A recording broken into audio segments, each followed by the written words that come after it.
Kita lanjutkan kajian kita masih membahas surah Al-Fatihah, dan hari ini kita masuk pada ayat per ayat dalam surah Al-Fatihah. Kita mulai dari bacaan basmalah, Bismillahirrahmanirrahim. Kita terangkan dulu makna daripada Bismillahirrahmanirrahim. Walaupun menjadi khilaf para ulama, apakah Bismillahirrahmanirrahim ini bagian daripada surah Al-Fatihah atau dia bagian daripada Al-Quran? Ada yang mengatakan bahwa Bismillahirrahmanirrahim bagian daripada surah Al-Fatihah, makanya dia merangkap dalam surah Al-Fatihah, Bismillahirrahmanirrahim, Alhamdulillahirabbil alamin, dan seterusnya.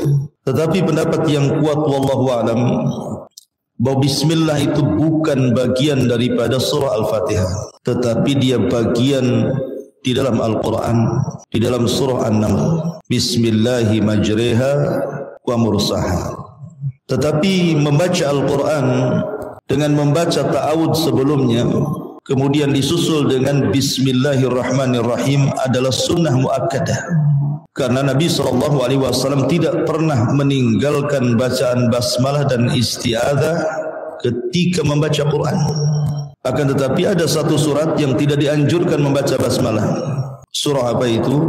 Surah At-Taubah, atau disebut dengan surah Al-Bara'ah.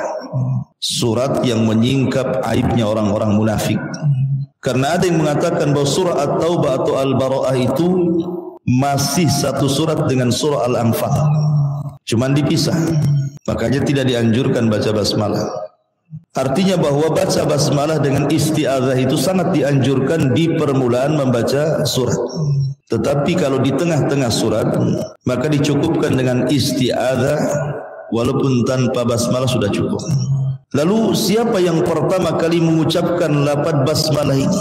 Bismillahirrahmanirrahim. Kalau dari kalangan sahabat Nabi SAW, yang pertama kali mengucap basmalah Bismillahirrahmanirrahim dari penduduk Mekah adalah Khalid ibn Sa'id ibn al-As radhiyallahu anhu.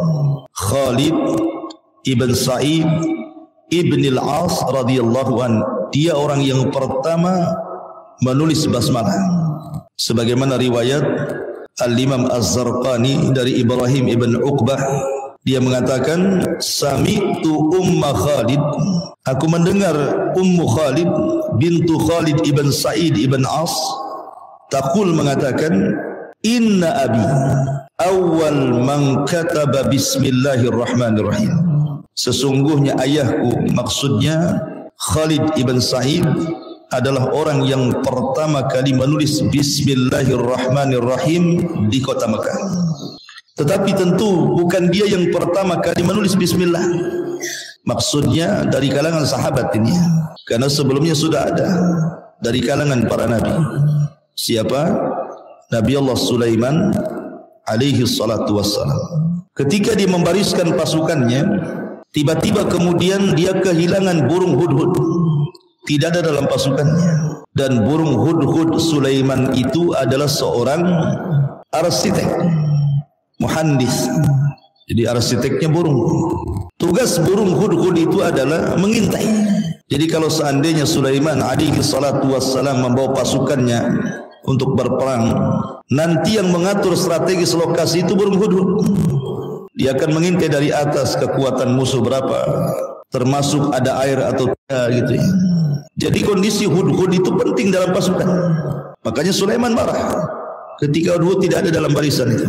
Kemudian dia mengatakan, kalau seandainya hudhud tidak cepat datang, aku sembelih dia, aku azab dia, kecuali dia punya alasan yang jelas. Menunjukkan bahwa Sulaiman masih tawadhu, karena masih memberikan kesempatan hidup kalau ada alasan. Tiba-tiba datang hudhud, dikasih tahu temannya bahwa Nabi Allah Sulaiman marah dan dia akan menghukum, bahkan boleh jadi akan menyembelih kamu kalau tidak membawa alasan yang jelas. Maka hudhud kemudian menghampiri Sulaiman alaihi salatu wassalam dan mengatakan, sesungguhnya aku menghilang karena ada sebuah ilmu pengetahuan yang kau tidak tahu. Kemudian dia mengatakan, aku baru saja melihat istana. Bayangkan cepatnya terbang hudhud kala itu, karena Sulaiman berada di Palestina. Sementara istana yang dilihat Hudhud berada di Yaman. Berarti kan terbangnya luar biasa, ke Palestina ke Yaman. Dia mengatakan bahwa aku melihat istana yang sangat besar, rajanya aneh perempuan, tetapi mereka menyembah matahari, menyembah berhala.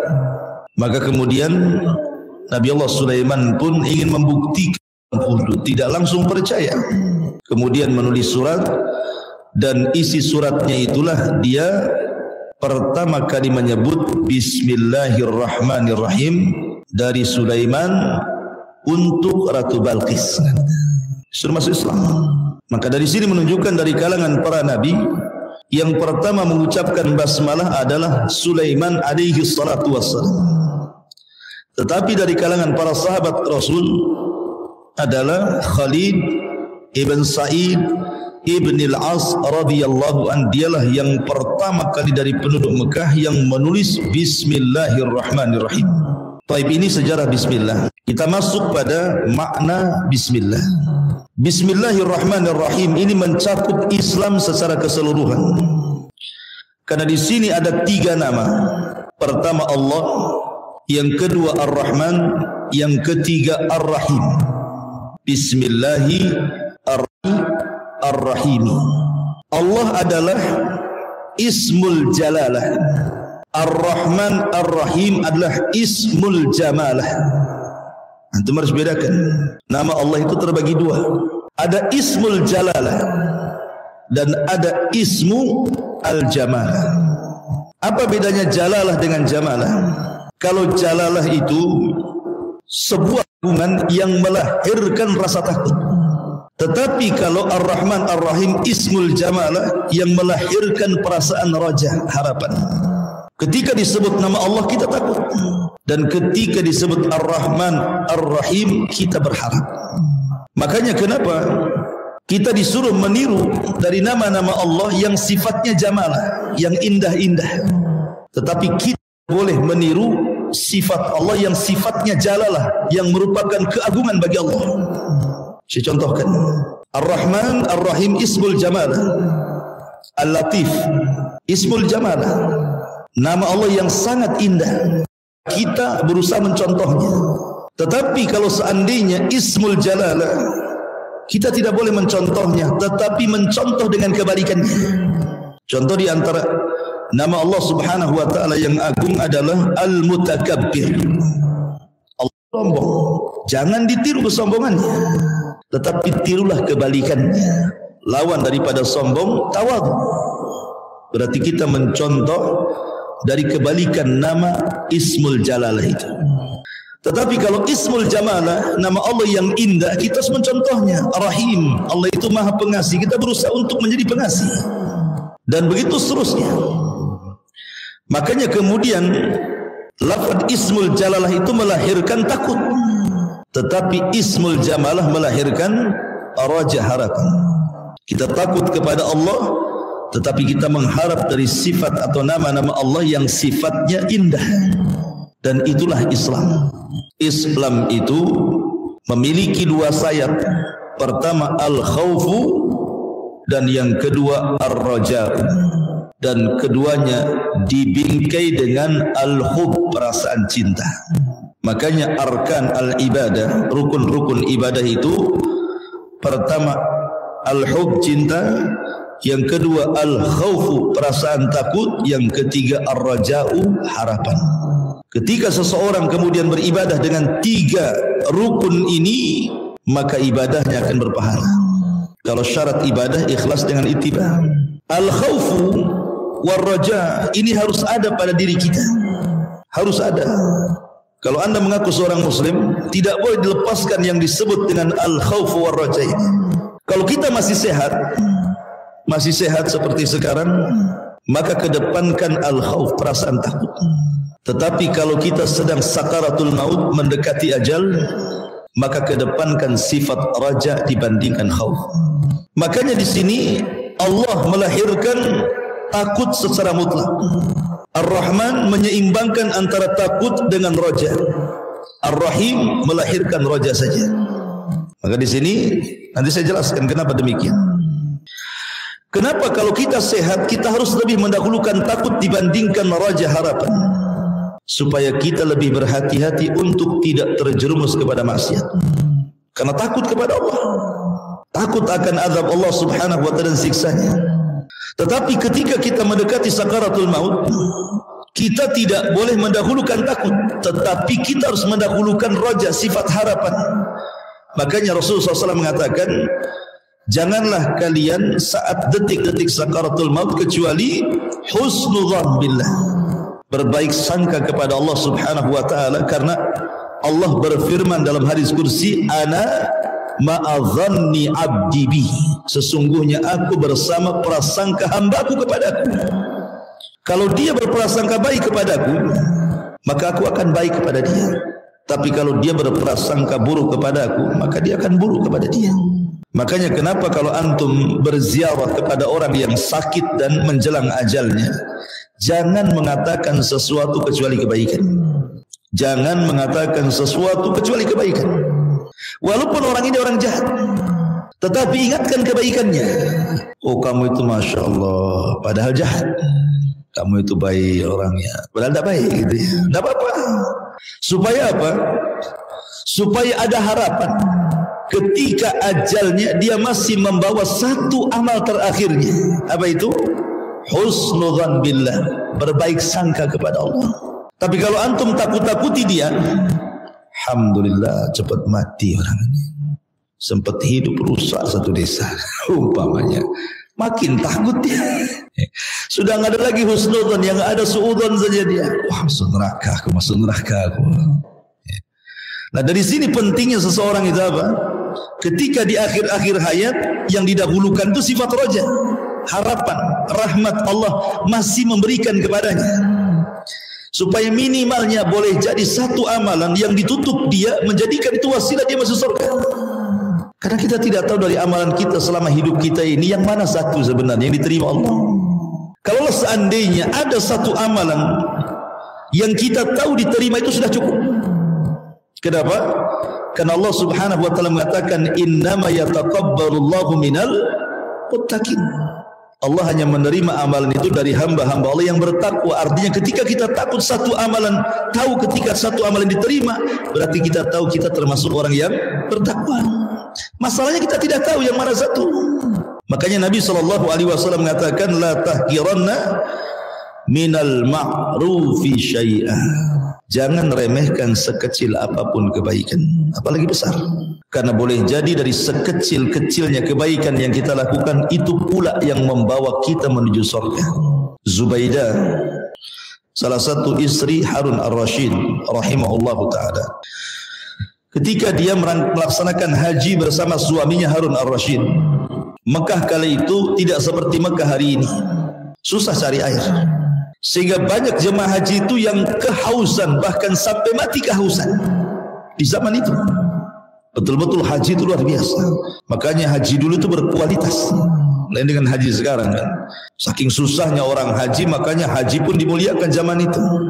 Orang lewat Pak Haji aja lemas kita. Datang orang minta berkah ke Pak Haji zaman dulu ya. Karena jarang orang haji, karena hajinya pun berbulan-bulan naik kapal, kadang selamat kadang tidak. Makanya haji itu ditakuti zaman itu. Kiai saja kalau tidak ada hajinya nggak didengar ceramahnya. harus ada kahanya kiai haji baru didengar. Kalau sekarang mah apalah, kau haji kau juga haji, kau satu kali dua kali aku harus dipanggil haha harusnya gitu. Gitu ya harusnya.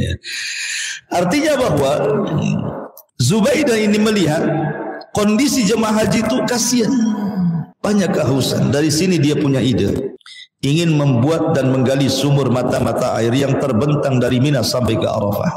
Dan orang Arab menyebutnya Ainu Zubaidah, mata air Zubaidah. Sampai hari ini ada bekas-bekasnya. Kan ini sejarah masalahnya. Bayangkan saja coba, ribuan jemaah haji bisa minum dari mata air yang dibangun oleh Zubaidah yang terbentang dari Mina sampai ke Arafah.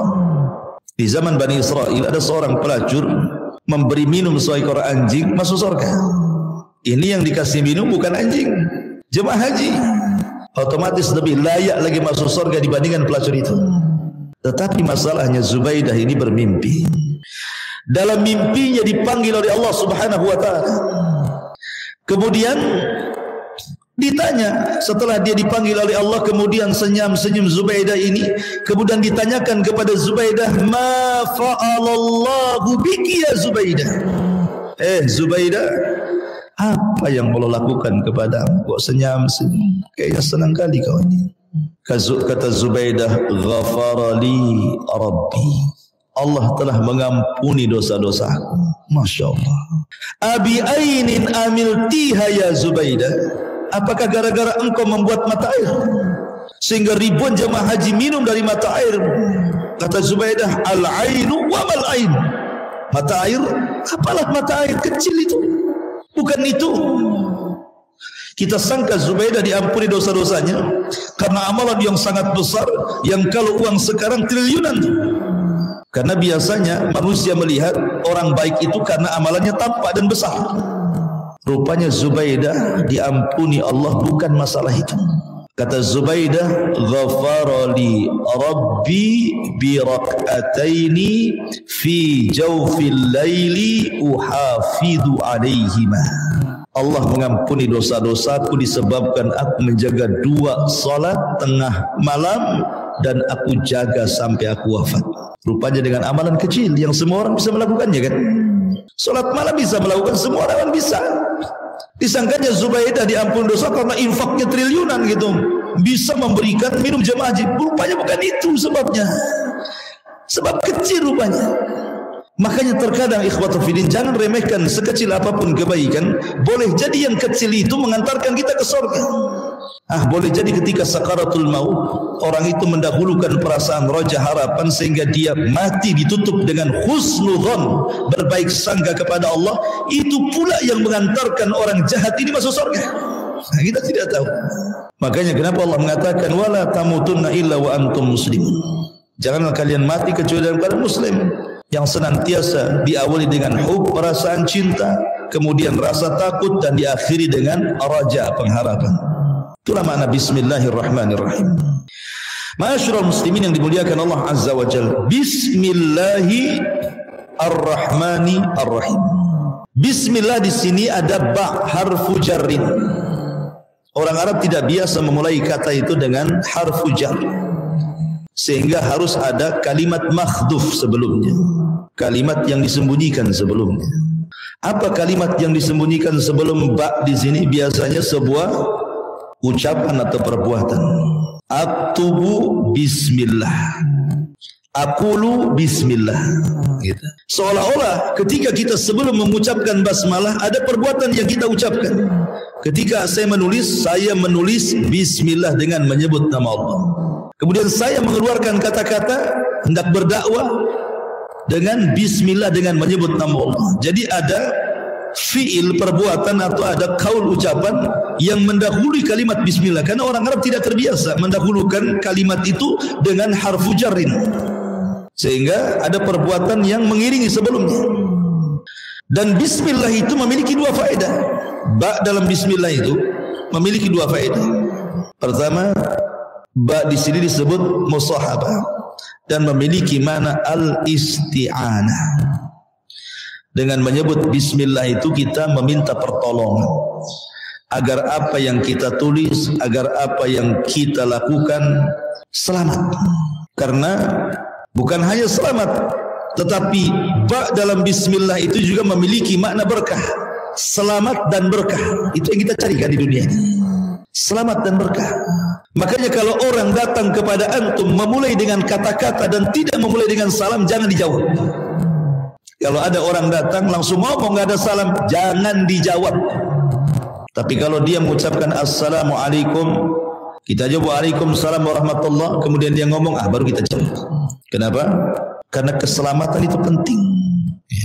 Selamat itu penting. Dan keselamatan itu inti kandungan daripada isti'anah, meminta pertolongan. Sebesar apapun masalah ikhwan, kalau Allah terlibat dalam permasalahan kita, pasti Allah carikan jalan keluarnya. Tapi sekecil apapun masalah, kalau Allah tidak ikut campur tangan dalam menyelesaikannya, gak akan ada jalan keluarnya. Karena semua pertolongan Allah. La bismillah ini faedahnya adalah supaya setiap perbuatan kita ditolong oleh Allah. Karena begini ikhwan, setiap pekerjaan itu ada risiko. Ada risiko. Nelayan bisa tenggelam. Orang kerja di jalan, supir taksi, ojol dan yang semacamnya bisa tabrakan, tidak nabrak ditabrak.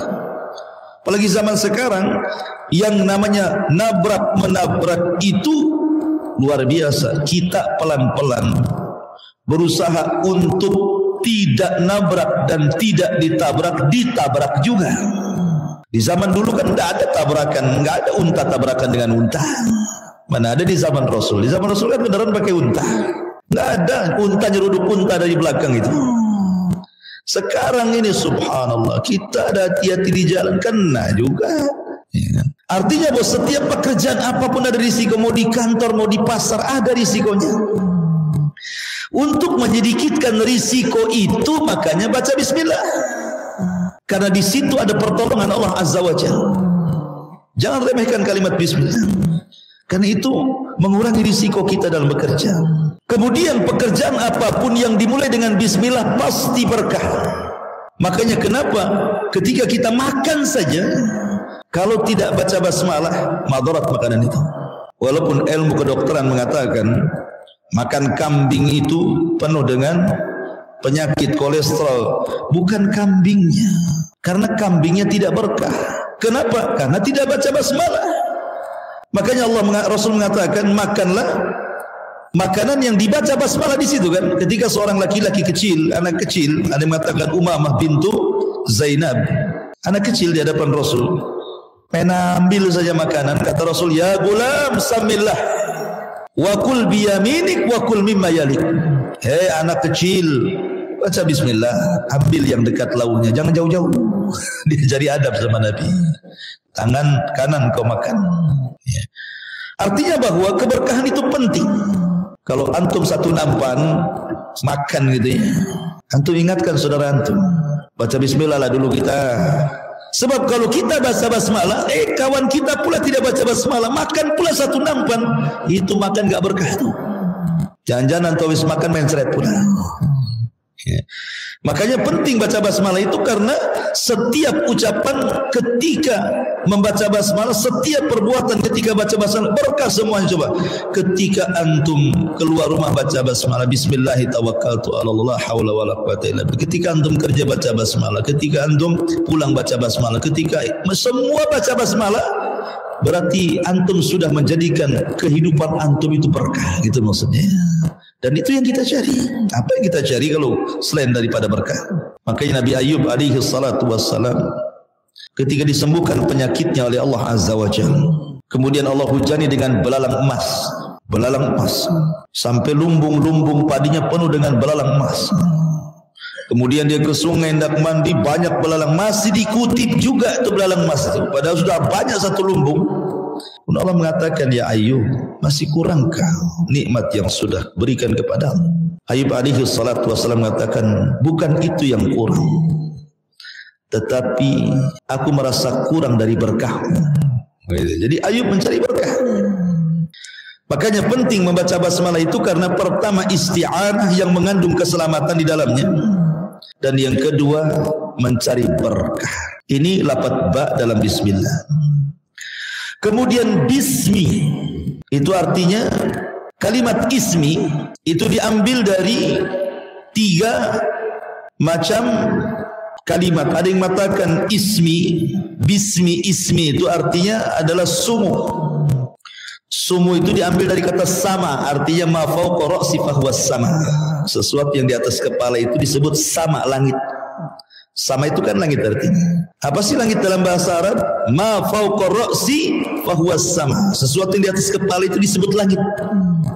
Artinya nama itu, nama ismun itu kan nama artinya. Masmuka, siapa namamu? Terkadang sebuah nama itu bisa meninggikan pelakunya dan bisa juga merendahkan. Makanya penting seseorang itu memberi nama, karena nama itu terkadang mengangkat pemilik namanya. Karena ismi itu diambil dari kata sumu, lebih tinggi daripada orangnya. Dulu ingatkan zaman-zaman dulu kalau orang desa ke kota, kenalan pakai nama desa itu malu kayaknya. Mau bilang Joko itu malu. Akhirnya siapa namanya? Freddy. Dulu kan, zaman dulu kan itu ya. Biasanya kan malu dia kalau sebut-sebut nama desa. Kalau sekarang ya biasa saja. Presiden kita juga Pak Jokowi. Masyurah muslimin yang dimuliakan Allah Azza wa Jalla. Artinya bahwa nama itu mengangkat pemiliknya. Karena ismun itu, bismi itu diambil dari sumu. Sementara sumu itu artinya sama. Dan sama itu ma fawqa ra'si fahuwa sama. Tinggi. Dan nama-nama Allah Subhanahu wa taala maha tinggi. Ada juga yang mengatakan bahwa ismi itu diambil daripada simah. Simah itu artinya tanda. Simah itu artinya alamat. Alamat gitu ya. Dan ingat bahwa seseorang mengetahui seseorang itu kan karena ada alamatnya. Antum kenal saya karena antum kenal nama saya. Dan kalau nggak kenal nama saya, macam mana antum kenal saya? Ya pernah lihat lah tapi tidak tahu namanya gitu. Gitu ya biasanya kan. Ketika kita sudah tahu namanya berarti kita tahu alamatnya. Dan mengetahui nama itu adalah sebuah keistimewaan. Kenapa Adam dimuliakan daripada malaikat? Kenapa? Karena wa'allamal asma kullaha. Allah ajarkan nama semuanya. Ini gunung, ini lautan, ini planet, ini bulan, ini matahari. Malaikat tidak tahu. Malaikat hanya tahu itu ciptaan Allah, selesai. Tapi satu-satunya tidak tahu namanya. Tapi Adam diajarkan oleh Allah sampai rinci, ini lautan, ini sungai, ini pohon, ini kucing, ini ayam, ini kambing, ini sapi, ini unta, ini harimau, ini gajah, semua tahu. Malaikat tidak tahu. Malaikat itu ciptaan Allah, selesai. Itu makhluk. Karena Adam kemudian diberikan nama, dan nama adalah sebuah alamat bagi yang diberi nama. Makanya kemudian Adam ditinggikan oleh Allah Azza wa Jalla. Makanya ingat, kita bedakan nama-nama jahiliyah dengan nama-nama setelah Islam kan. Nama orang jahiliyah itu ngeri-ngeri. Kalbun, anjing. Asadun, itu nama-nama jahiliyah. Nama-nama binatang rata-rata. Ya, Haidarah, macan hutan. Seperti Ali radhiyallahu an ketika belum diberi nama ayahnya Abu Talib Ali, ibunya memberi nama Haidarah. Haidarah itu macan hutan. Makanya dia berbangga ketika melawan Marhab di perang apa itu? Khaybar. Dia mengatakan apa? Ana alladhi sammatni ummi Haidarah kalaythi ghabatin karihin mandarah, katanya. Tahukah engkau siapa aku? Aku adalah orang yang ibuku ngasih nama macan hutan. Mau apa kau, katanya? Digertak sama Ali gitu ya. Orang-orang jahiliyah kan begitu, ngasih nama kalbun, asadun. Ada juga Abdus Syamsi, seperti Abu Hurairah karena Abdus Syamsi namanya, hamba matahari. Setelah kemudian masuk Islam, Allah ganti dengan Abdurrahman karena suka kucing, jadi Abu Hurairah pula dia. Ya. Saya pula kadang-kadang di YouTube Ustaz Abu Hurairah, Abu Humairah, salah dia. Gitu. Waktu ini muliakan Allah Azza wa Jalla. Atau dia kata sima. Sima itu ya tanda unta. Kalau orang Arab itu, ini unta saya dikasih tanda, dikasih stempel. Jadi bismillahi itu diambil dari sumu atau dari kata simah atau di kata-kata wasmun. Bismillah, bismillahi dengan menyebut nama Allah. Allah itu diambil dari kata, ada yang mengatakan Allah itu jamid, ada yang mengatakan mustaq. Jamid itu tidak ada pecahannya. Allah ya Allah gitu maksudnya. Seperti batu, jamid itu ya batu gitu. Tapi juga ada yang mengatakan ada mustaqnya, ada pecahannya. Diambil dari kata ilah. Dimasuki alif lam karena orang Arab agak berat membaca al-ilah, makanya langsung disebut Allahu. Orang Arab itu berat membaca hamzah di bawah, makanya disingkat jadi al-ilahu menjadi Allahu. Bismillahi. Dan artinya al-ilah itu artinya ma'bud, yang disembah. Jadi Allah itu yang disembah, mustaq daripada al-uluhiyah, zat yang disembah oleh Allah, zat yang disembah oleh makhluknya. Dan saya katakan Allah itu semua nama Allah dari 99 nama yang dikenal atau yang tidak dikenal kembali kepada lafaz ini, Allah. Makanya selalu kalau seorang menyebut Asmaul Husna, Allahul ladzi la ilaha illahu huwal asmaul husna. Ar-Rahman kembali kepada Allah, Ar-Rahim kembali kepada Allah, Al-Aziz kembali kepada Allah. Semua nama-nama kembali kepada Allah. Makanya orang-orang jahiliyah menganggap apalah Muhammad ini kata. Dia mencela kami. Tidak boleh menyembah patung lebih daripada satu, mencela Khubal, mencela Manat, mencela. Dia sendiri banyak Tuhannya. Maksudnya apa? Ketika menyebut Ar-Rahman disangkanya Tuhan lain. Ketika menyebut Ar-Rahim disangkanya Tuhan lain. Tidak. Semua nama-nama kembali kepada Allah. Semua nama-nama kembali kepada Allah. Karena makhluk saja walillahi masalul a'la. Makhluk saja terkadang ada satu orang namanya banyak. Apalagi nama teroris itu. Kadang-kadang banyak abu-abu. Padahal dia juga gitu ya. Supaya orang nggak tahu kan. Sampai kita pula yang diawali abu pula disangka teroris pula. Gara-gara teroris mulai kalimat abu. Abu itu kunyah. Sampai di Bengkong itu karena banyak ikhwan-ikhwan tinggal di situ, Pak RT mengatakan tukang abu-abu katanya. Karena banyak abu ini. Subhanallah ikhwan. Ya. Artinya bahwa abu itu kunyah itu ya sunnah hukumnya. Abu Umar yang belum balik saja, anak kecil dipanggil Abu Umar. Ya Aba Umar, ma fa'alan nugar, kata Rasul. Hei Aba Umar, apa yang lakukan burung musi nugar itu? Kata Abu Umar, mati Rasul. Kenapa keceki kan gitu ya. Artinya bahwa anak kecil dipanggil Abu Umar. Padahal Abu Umar mana punya anak Umar? Kecil nikah aja, belum balik pun, belum, tapi sudah dapat kunyah Abu Umar. Itu kunyah, bukan nama teroris. Ya. Masyaallah muslimin yang dimuliakan Allah Azza wa Jalla. Kalau nama teroris payah kita. Abu Bakar. Nah mungkinlah Abu Bakar. Itu kan nama kunyah. Abu Hafsin Umar bin Khattab. Abu Abdullah Utsman bin Affan. Abu Turab Ali bin Abi Thalib. Dan itu ada kunyahnya masing-masing. Ya. Makanya kalau antum punya kunyah bagus sekali. Baik laki-laki atau perempuan. Ummu Abdillah Aisyah. Padahal tidak punya anak namanya Abdullah. Nah kenapa Aisyah disebut Ummu Abdillah? Abdillah itu Abdullah bin Zubair, anak daripada Zubair bin Awam. Zubair bin Awam nikah dengan saudarinya Aisyah namanya Asma, punya anak namanya Abdullah. Suka digendong Aisyah, maka disebut Ummu Abdillah. Ya. Kunyah Aisyah radhiyallahu anha. Ummu Sulaim, Ummu gitu ya. Ada gang abu-abu, ada gang ummu gitu. Nanti ini masjid abu-abu pula. Kena semua abu semua namanya.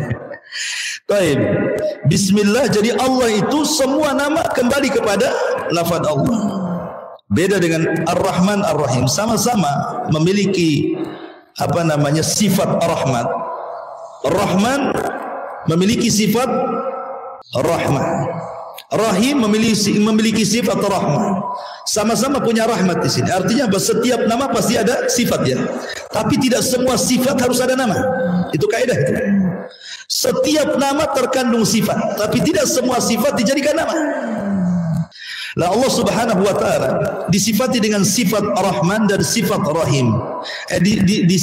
Dinamai dengan Rahman dan dinamai dengan Rahim. Dua-duanya terkandung sifat rahmat. Lalu apa bedanya? Ar-Rahman terkandung sifat rahmat. Ar-Rahim terkandung sifat rahmah juga. Rahmat, dua-duanya rahmat.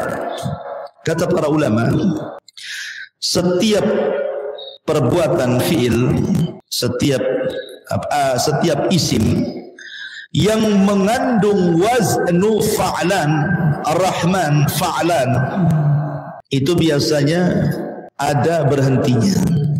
Atshan artinya apa? Haus, ketika minum hilang hausnya. Jau'an, lapar, ketika makan hilang laparnya. Apalagi mardhan, sakit, ketika minum obat hilang sakitnya. Setiap wazan fa'lan pasti ada batas waktunya. Tetapi sifat fa'il, rahim itu daimumah, tidak ada batasnya. Itu yang membedakan Rahman dengan Rahim.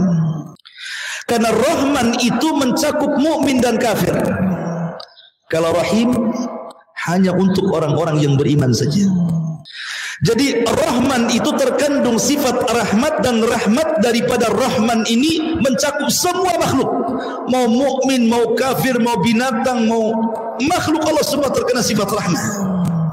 Tetapi kalau Rahim tidak, dia hanya khusus untuk orang-orang yang beriman saja. Dan kasih sayangnya Allah kepada orang kafir hanya di dunia saja. Ketika meninggal dunia terputus rahmatnya. Makanya pada hari kiamat yang akan merasakan kiamat besar tiupan sangkakala itu hanya orang kafir saja. La taqumus sa'ah illa ala syiraril khalqi. Tidak mungkin tegak hari kiamat kecuali ditegakkan kepada manusia yang paling buruk dari orang-orang kafir. Ketika mereka dibinasakan di dunia, lepas rahmat Allah kepada mereka.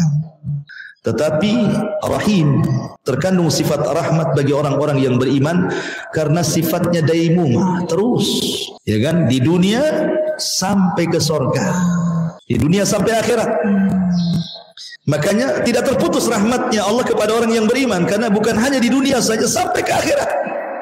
Itulah bedanya Rahman dengan Rahim. Kalau Rahman itu mencakup semua makhluk, kalau Rahim itu hanya khusus kepada orang-orang yang beriman saja. Wallahu a'lam bishawab. Saya harus ngisi di Radio Ham. Ini yang bisa sampaikan. Mudah-mudahan ada manfaatnya. Subhanahu wa bihamdika asyhadu an la ilaha illa anta astaghfiruka wa atubu ilaik. Wallahu ta'ala. Assalamualaikum warahmatullahi wabarakatuh.